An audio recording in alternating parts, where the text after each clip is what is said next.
One of the things I really liked, perhaps it's not two-way door decisions, is I disagree and commit phrase. So don't. So somebody brings up an idea to you. If it's a two-way door, you state that you don't understand enough to agree, but you still back them. I mean, I'd love for you to explain it. Yeah, disagree and commit is a really important principle that saves a lot of arguing. Yeah. So, I'm going to use that in my personal life. I disagree, but commit. Like, it's very common in any endeavor in life, in business, and anybody where you have teammates. You have a teammate and the two of you disagree. Yeah. At some point, you have to make a decision.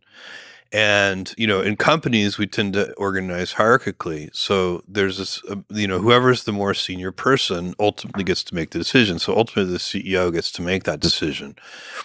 And the CEO may not always make the decision that they agree with. So, I would be the one who would disagree and commit. One of my direct reports would very much want to do something in a particular way. I would think it was a bad idea. I would explain my point of view. They would say, Jeff, I think you're wrong, and here's why. And we would go back and forth. And I would often say, you know what? I don't think you're right, but I'm going to gamble with you.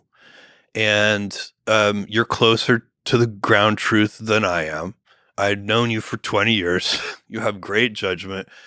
I don't know that I'm right either. Not really, not for sure. All these decisions are complicated. Let's do it your way. But at least then you've made a decision. And I'm agreeing to commit to that decision. So I'm not going to be second guessing it. I'm not going to be sniping at it.